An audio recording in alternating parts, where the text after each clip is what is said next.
Bonjour à tous, je m'appelle Hugo Press et bienvenue sur la chaîne You Got Tech.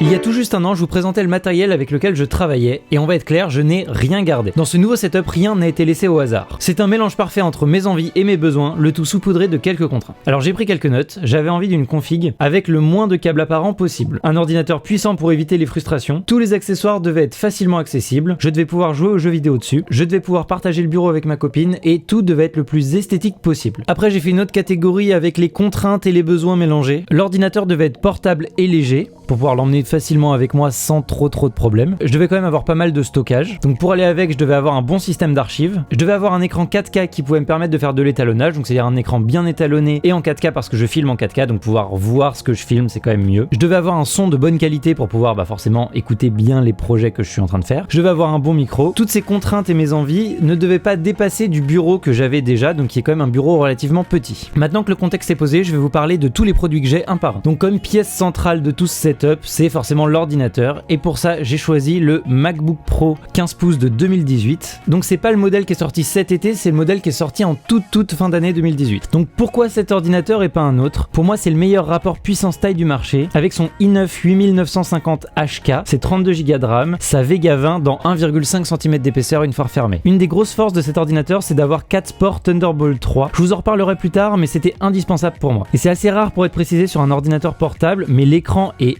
de super bonne qualité, il est très juste au niveau du couleur et c'est vraiment très appréciable. Pour booster un peu les performances, je l'ai couplé à un iGPU Pro de Blackmagic qui se branche directement en Thunderbolt 3 à l'ordinateur. En fait, c'est une carte graphique externe qui booste grandement les performances de l'ordinateur tout en le rechargeant, ce qui est quand même ultra pratique.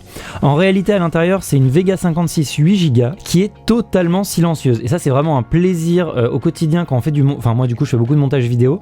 Le fait d'avoir un setup silencieux, c'est vraiment plaisant. Comme écran, je n'ai pas choisi un, mais deux écrans LG Ultrafine 4K. Ils sont en vrai 4K, c'est pas de l'Ultra HD, c'est vraiment de la 4K cinéma. Et c'est hyper pratique parce que ça me permet au moment du montage de voir directement en temps réel, du coup pendant le montage, directement mon projet final au niveau du rendu. En plus, il couvre 99% du gamut P3. Ça prouve qu'il a une très bonne restitution des couleurs, surtout dans les couleurs très saturées. Donc je les ai pris en 21 pouces parce que les deux écrans côte à côte, ça faisait pile la largeur de mon bureau. Donc c'est quand même hyper pratique. Et enfin, pour finir sur ces écrans, ce que j'ai adoré, c'est qu'ils se branchent directement en USB type C. Donc depuis le début, j'utilise vraiment une seule connectique pour tous mes périphériques. On arrive dans la partie stockage. Alors, en stockage principal, j'ai pris un LaCie 2 Big 20 Tera. Donc en fait, c'est 2 x 10 Tera, ce qui permet d'en fait stocker mes données en double, ce qui est pratique si jamais un des deux disques durs lâche. Encore une fois, ça se branche en Thunderbolt 3, donc toujours la même connectique, c'est quand même très pratique. Directement à l'avant, en plus, il a un lecteur de carte SD, ce qui est quand même pratique parce que le Mac n'a pas de lecteur de carte SD, ce qui est un petit peu relou.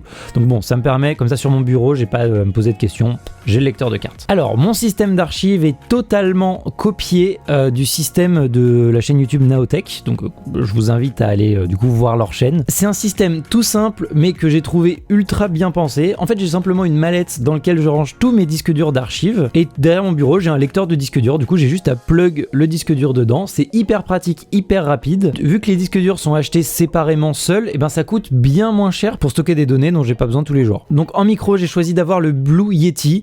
J'ai acheté tous les accessoires qu'elle a avec, donc c'est-à-dire le bras et ce petit truc élastique dont je ne connais pas le nom, mais qui est vraiment de qualité. Donc en fait, j'avais déjà ce micro depuis plusieurs années, j'en suis hyper satisfait, donc je voyais pas forcément d'intérêt de changer.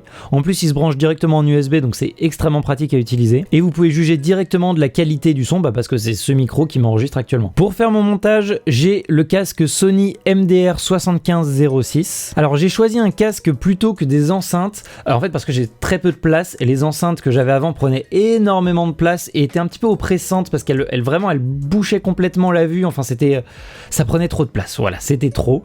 Du coup, j'ai choisi un casque ce coup-ci.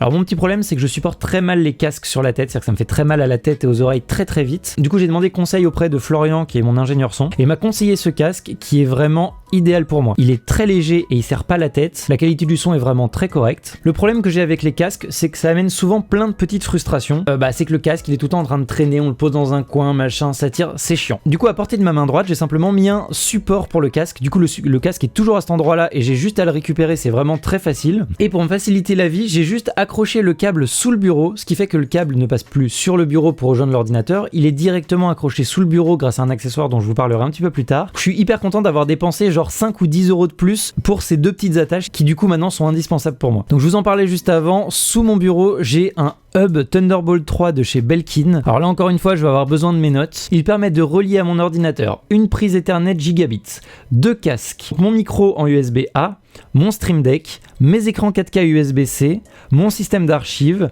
et un autre hub USB dont je vous parlerai juste après. Et tout ça sans aucune perte de vitesse sur aucun accessoire en utilisant une seule prise sur mon ordinateur.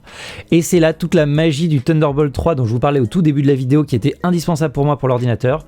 Ça permet des débits tellement rapides qu'on peut tout brancher avec une seule prise. Et le dernier petit problème qui restait, c'était jouer sur ce setup parce que cet ordinateur portable a beau être très performant dans les applications professionnelles, il n'est absolument pas capable de faire tourner des jeux. Déjà parce que c'est macOS et que macOS pour jouer, bon bah on n'en parle pas, hein.